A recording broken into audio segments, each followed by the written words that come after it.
time. Welcome to High School Pitchside. We have another fascinating episode for you.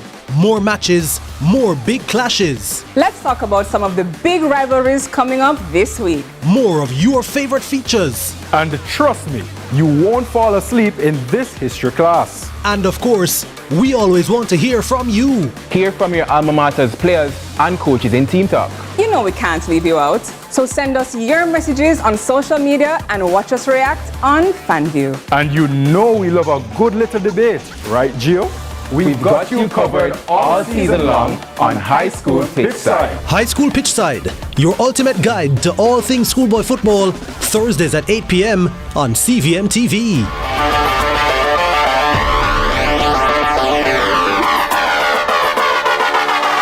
Need to estimate your duty? Perform a track and trace? Search for a declaration? Then download the Jamaica Customs mobile app today. The time by the Jamaica Customs Agency is 12 p.m.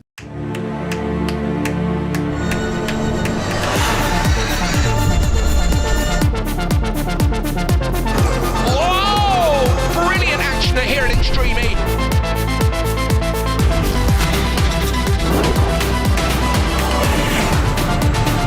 This is unbelievable. Absolute carnage.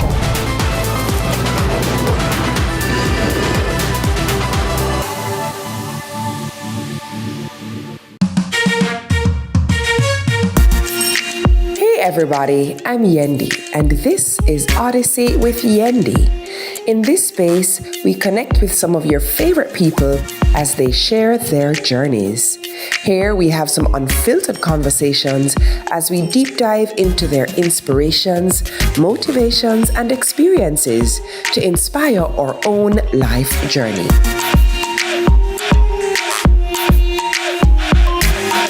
Odyssey with Yendi, brought to you by Grace, Singer, and Islandnet Services. Where it all begins. The quest to become great.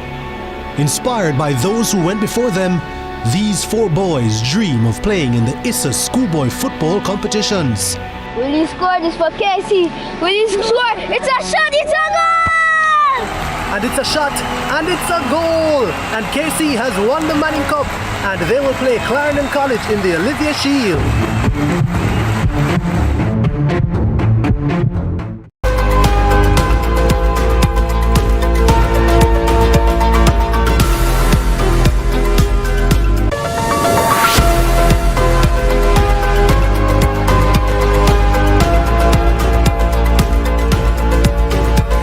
Thanks for joining us for CVM News at noon. It's Monday, October 6, 2025. I'm Amoy Harriet. Thanks for joining us. We begin with an update on last night's tragedy in Commodore, Linstead, St. Catherine. A 4-year-old girl is among 5 people killed in a mass murder at a yard in the rural district. The deceased have been identified as 4-year-old Shannon Gordon, 42-year-old Mario Sullivan, Jashane Walters, 39-year-old Aisha Washington, and 22-year-old Famous Amos. 9 people were shot in total. Now, police say 6 men heavily armed with M16s entered the yard and yelled, "Police!" No one moved. Then the men started spraying bullets, killing 5 and wounding 4 others. CVM's Giovanni Dennis was on location. Now it's minutes to 3 o'clock here in Commodore District, Linstead, St. Catherine. It's a very misty morning, difficult to see, almost as difficult to grasp the story of what happened here mere hours ago. Now we understand that shortly before 9 o'clock, a group of heavily armed men with M16 rifles, made their way into the yard that's just a stone's throw behind me. Now if you can look carefully, it's right where that fluorescent light is, and you can still see crime scene investigators processing the scene. Now the men yelled, "Police," and shot 9 people. 5 of them died. Among the dead, a 4-year-old girl and a woman. The other 3 victims were men. Now of the 4 injured persons, 2 of them, we understand, are in critical condition. Now, CVM News spoke with the head of the Area 5 Police, Assistant Commissioner of Police, Christopher Phillips. Well, the men pounced on them and said that they are police officers, but we know otherwise. You know, that's not the kind of operations of the police force. And when that happened, have you had any reports from residents in terms of what their immediate reaction was when the men came and said police? I believe that's what contributed to so many persons being shot, because they, were very much obedient, because they felt that they were police officers. One person reported that the men were dressed in vests, looking like what the police were. In the meantime, CVM News also spoke with an eyewitness who is a relative of 3 of the victims, including the 4-year-old killed in the mass murder. When they come, them say police. And because I'm in the police clothes, everybody thought was police. The truth. And them trying to go at me. And I say, Lord Jesus Christ. And then take back the gun off of me. And I saw the shooting. What happened after that? I saw the shooting and start shoot. So I come I find out say I'm not police. I would not be police. You understand? Cause I say I make the police them would shoot up people. Because them always come there when them come. When the police then come, them always run out and say, police. And people that surrender and so forth. So everybody surrender. What was it like witnessing that? Because they said police and they turned it away from you. Yeah. And I'm go inside of the shop because the baby was beside me. I'm going to take the baby, I'm going inside the shop and lie down on my belly with my baby and my daughter, and I start prayer, beg God to cover me. Now, our reporter Akeem Ored is currently on location in Commodore as a heavy detachment of law enforcement is now in the area. Akeem?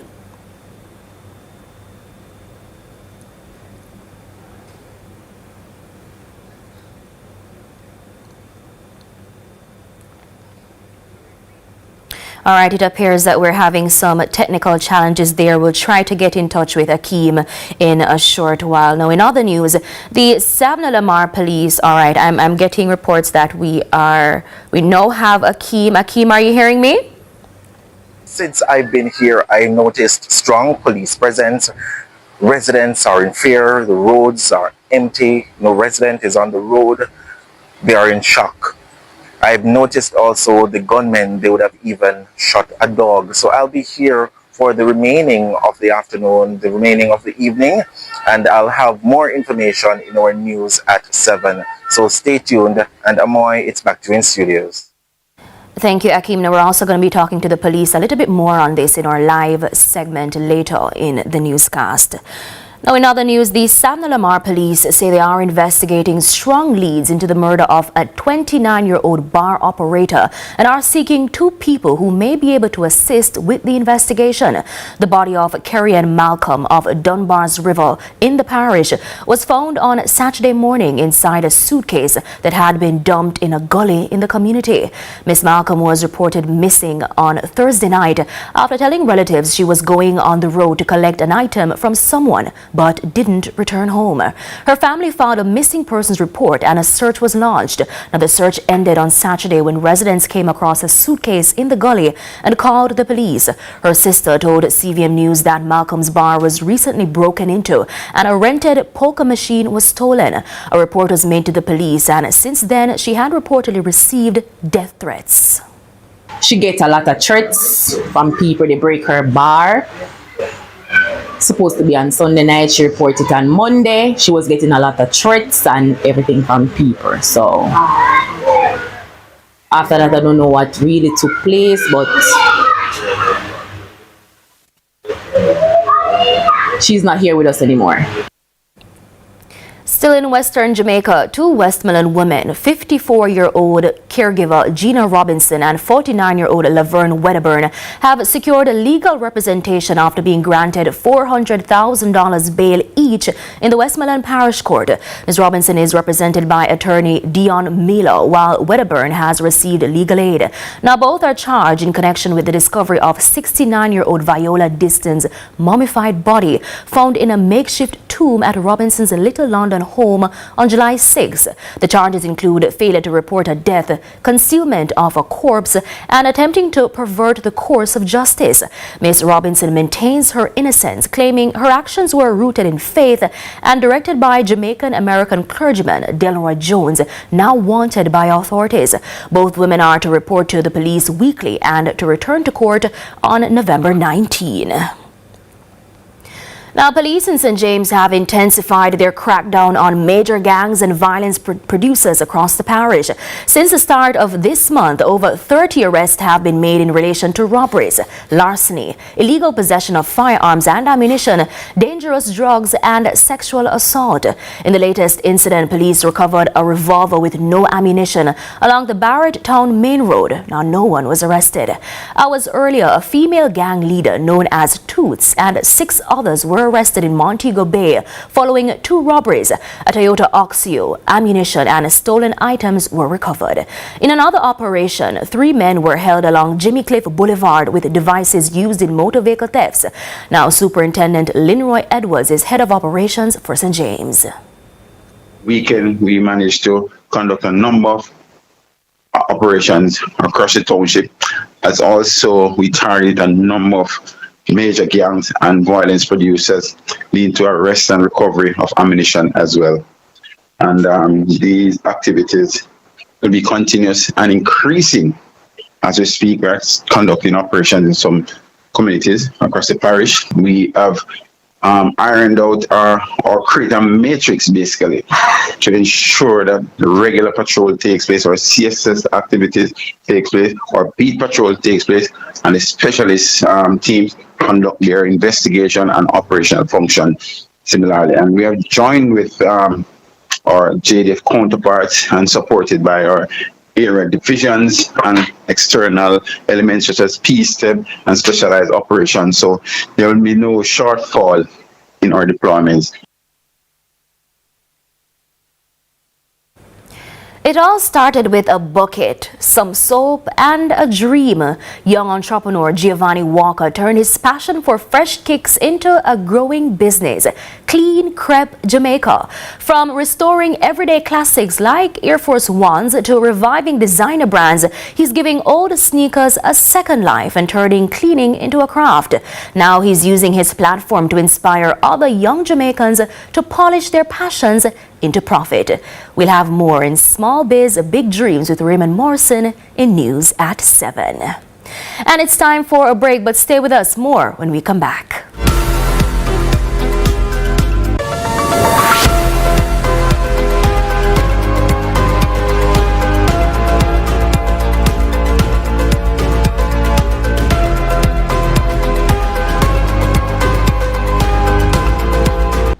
My name is Dahoni Adlam. I am 35 years of age. I'm Ruby Smith. I'm 83 years of age. The house, what I really been into, it wasn't wholesome. My house got burned down. It was terrible. I lost everything in the fire.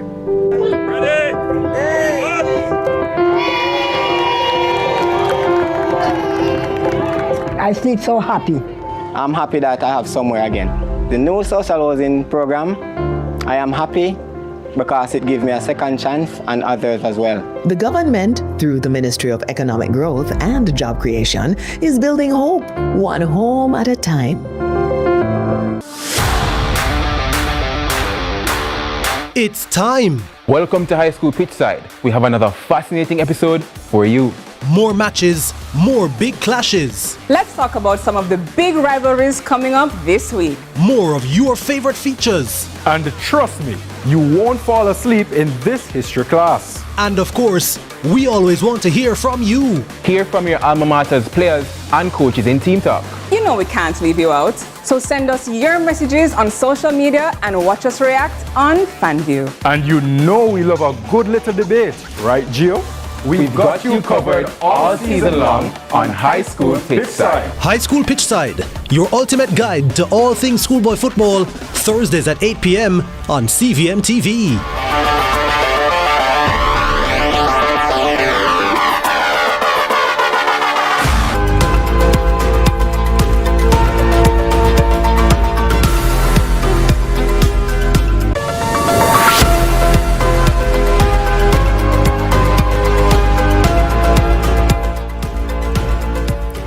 Welcome back to CVM News at noon. Now, the community of Commodore in Linston, St. Catherine is reeling after a mass shooting last night that left 5 people dead and 4 others wounded. Now, it's the latest in a series of similar attacks across the island, with several mass shootings reported between last year and this year. Now, the incident has once again sparked concern about the country's escalating gun violence and what's driving it.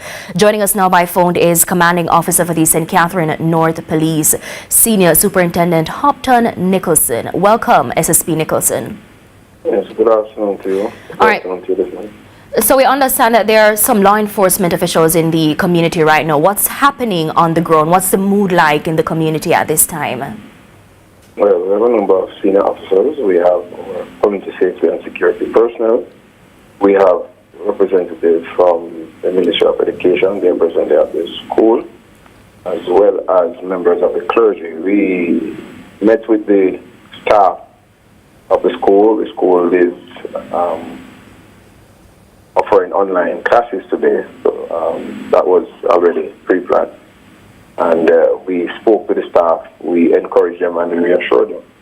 We are back on the scene, we are in the community, we are canvassing the community, we are offering reassurance. We are also revisiting the scene to see what we can pick up. We can tell you that we are following a number of theories, and while we know it is gang-related, we hope to be pointed in the right direction in short order so we can pursue those perpetrators. But the investigation is wide open, and we are doing our best to ensure. But the effort of all the persons are here. This has brought national attention to, this incident has brought national attention to the community, and I know the JCF High Command, they will put out all stops to ensure that the persons are pursued and that the teams will require support that St. Catherine now need, we get it to ensure that we pursue these persons. So SSP, yes, go ahead. So we understand that the location where the shooting happened is in fact on the police's radar. Can you say why? It's a place that intelligence has brought us before, but it's been a while since we have had really that place. So we have had reason to go into that, what they call big yard before. First looking for wanted persons and persons of interest. But the truth be told, for the past year, the Commodore community has been quiet, and the general Linstead area has been quite calm. We are looking at only, for the Linstead Police District, there were only 4 murders compared to almost 20 last year at this time. So the efforts have been reaping fruit.